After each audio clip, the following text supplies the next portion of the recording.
So once we've defined these open sets U of p for all the other rationals, not just the ones in the interval from 0 to 1, and we do it in this way,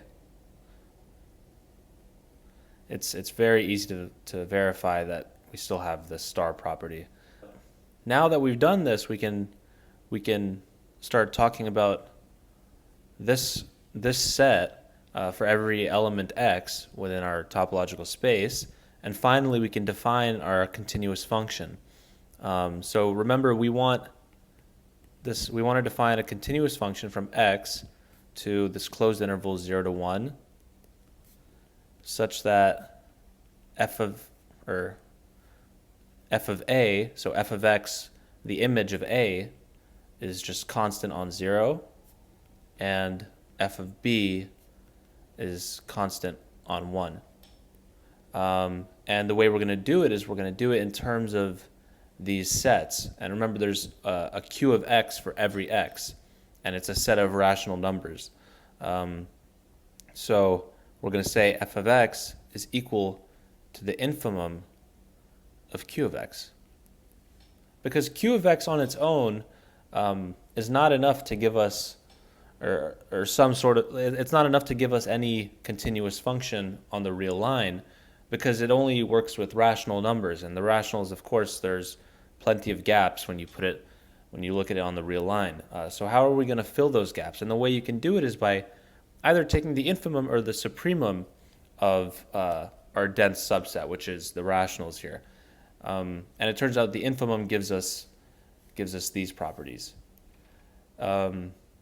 And this only works because the rationals are actually dense in the real line. So this is how we obtain a continuous function. And now we want to verify that these things still hold. So for any x in A, we should get that the infimum of that corresponding q of x is 0. And for any x in B, the infimum of that q of x is 1. So let's just picture again what's happening. We have this space x. We have a closed interval over here. We'll call it A. And then our closed interval here, B. And we defined u of 1 to be the largest open set on that interval from 0 to 1. And we defined it as the complement of B. So it's everything other than B. And then u of 0, we used normality to find an open set containing A, where its closure was contained in u of 1. And we continued this process for that sequence we constructed for all the rationals in between 0 and 1. So then you can imagine maybe u of 1/3 looks like this, and maybe u of 1/2 is a little bigger.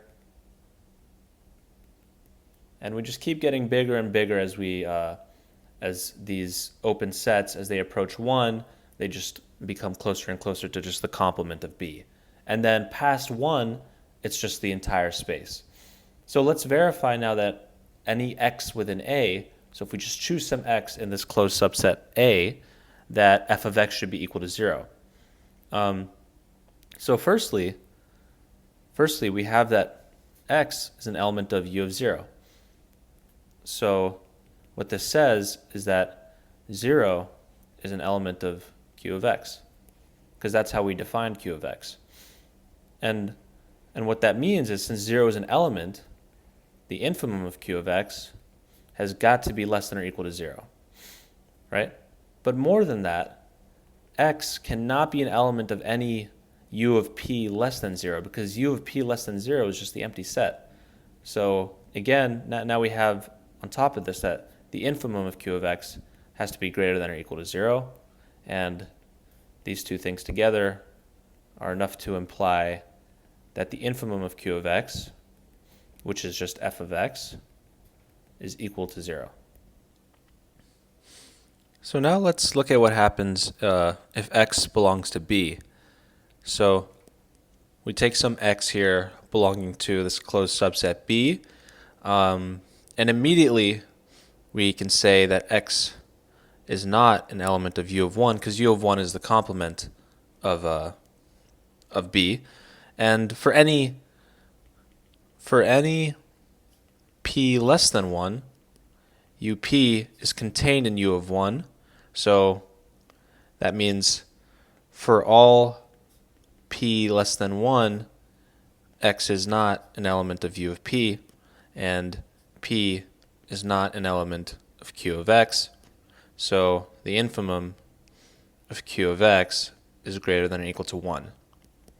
And now we want to look at what happens for, or this was less than or equal to 1. Yeah. Now for p greater than 1, we have that u of p is equal just to the whole set by the way we defined it. And of course, then x will belong to u of p. And what that means is that for p greater than 1, p is an element of q of x, implying that the infimum of q of x is less than or equal to 1. And of course, this implies that the infimum of q of x is just equal to 1, which is f of x for x in b. So this thing holds. So we have this property over here. And now we want to do the final step, which is prove that f of x is continuous. So in order to do this, let's first prove two simple facts about f of x. The first is, if x belongs to the closure of u of p for some rational p, this implies that f of x is less than or equal to that rational. Secondly, if x is not an element of some open set u of p, then f of x is greater than or equal to p. So let's first prove one. And the first thing we want to say is, okay, so we know that the star property says that p less than q implies that u of p is contained in u of q. So immediately, if x belongs to the closure of u of p, then for all q greater than p, x belongs to u of q. And this implies that for all q greater than p, q is an element of q of x, and the infimum of q of x is then less than or equal to p. And the infimum is just f of x. So that's pretty straightforward. And now we do a similar thing when we want to prove 2. And we say, okay, x is not an element of u of p, which means that for all q less than p, x is also not an element of u of q, since we know that the closure of u of q less than p is contained in u of p. And what this says is that for all q less than p, q is not an element of q of x, and then the infimum of q of x must be greater than or equal to p. And this is just f of x greater than or equal to p.